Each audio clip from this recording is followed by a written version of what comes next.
first, in Dagenham, the latest empty property for Council Officer Tony to inspect doesn't look promising.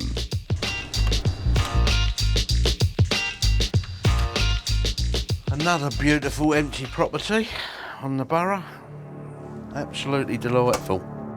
Despite being an empty property, it's full of all the wrong things. Poor hell, smell's coming up now. And empty doesn't mean that it hasn't any tenants. Just everywhere you go, there's rat and mice droppings just everywhere. The floor is absolutely covered. Time to shed a little light. Oops. Curtains are fixed up. Oh, nice. When rats leave a sinking ship, this is obviously where they come to. This looks like an area that the rats really liked. I mean, here they've just scrapped through everything, gone into every bag. You can see by the drawer, look, they've been nesting in here. Looks like there's probably been more mice and rats in here than people. For rats, this would be a grand hotel. Make no mistake, well heeled. Well, you can see by the rats have just chewed all the shoes to bits. Well, there's a dead one anyway. A bit mummified, but he's dead. This house has a dark history indeed. Just thinking of that, living with those running about all over you, just unbelievable. And there's signs of children here as well, so goodness knows, you know, it just seems to have all totally collapsed around their ears. How could people live like this? Oh, well, much of the same upstairs. How can any kind of ordinary life have been possible? But to me, it looks like an eviction. It's obvious whoever was living in here, there's definitely some reason for it being as bad as it is. There's no sign of drugs here, and I've not noticed any real signs of heavy drinking or anything. Probably a recluse. This person has just shut themselves away, and probably nobody knew they was living like it. Tony can't dwell on the reasons for such squalor. His job is to make the house fit for a new family to move into. Back at the Dagenham house, the two-man SWAT team arrives. Gary and Luke were friends in the army, and now they work together fighting a war on the home front. Before they go over the top, they're briefed by their commanding officer. Right, lads, over to you now. Loads of rats and mice droppings in there. When you finish clearing it, then bait it. All right, over to you, lads. Gary and Luke move in cautiously.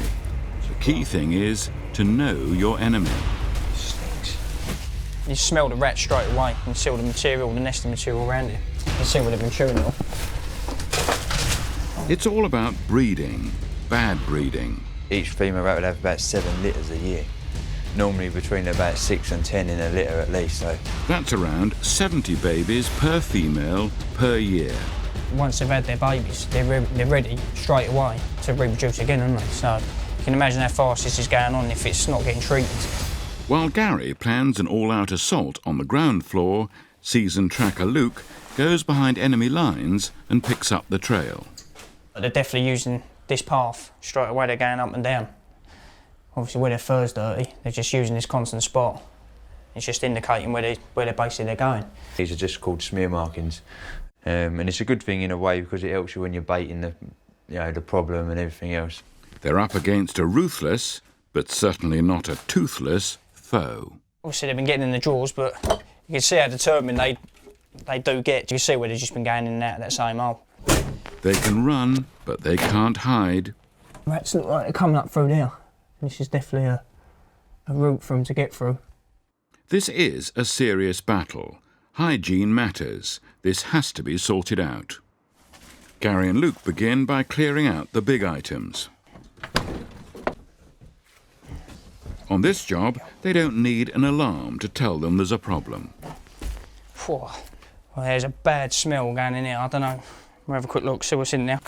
The armchair has provided a final resting place. There's a dead one there.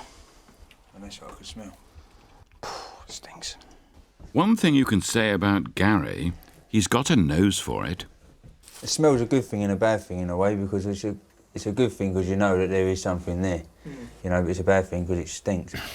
What's surprising with all this evidence is that there's no direct contact.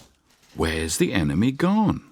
If they're scared, they're going to just sit in the place they're at, and then as soon as they get their chance, they'll dart across.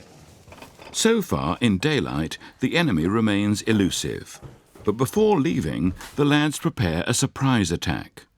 These are fearful weapons, but the bait is only chocolate. These are going to be new in their surroundings, and obviously we've moved a lot of stuff around today as well, so they'll be very wary tonight. I normally lay them around the floor edges because that's where their natural runs are normally are. But will Gary and Luke achieve the victory they richly deserve? We'll have to see.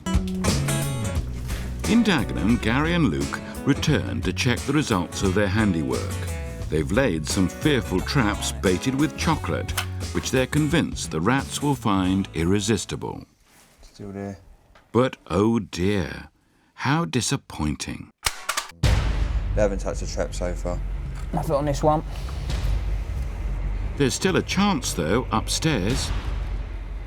Both traps have gone off, but unfortunately we haven't caught nothing this time. We're very clever. Let's have a quick.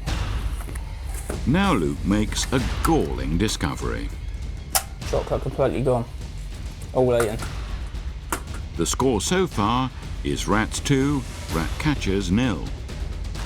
There's actually paw prints where they've been walking over the top of it. I don't know if you can see that.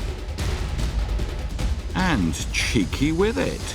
And we haven't actually caught anything, but you know we can bait this out now. We know this is where they're actually going through, so in a way it's quite good. We know we can bait out now in good areas.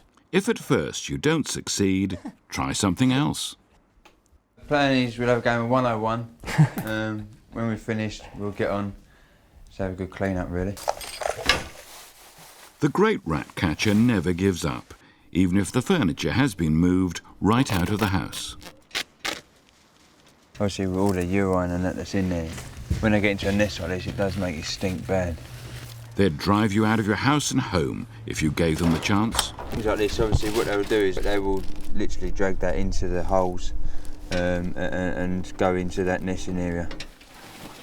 The whole property will now have to be cleared inch by inch. I know they're in here. Just when you think there can be no more rubbish, there's more rubbish.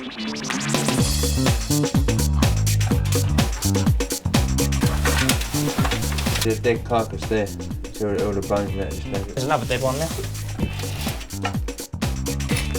Gary and Luke are determined to make sure that this is a home, but not a home for rats.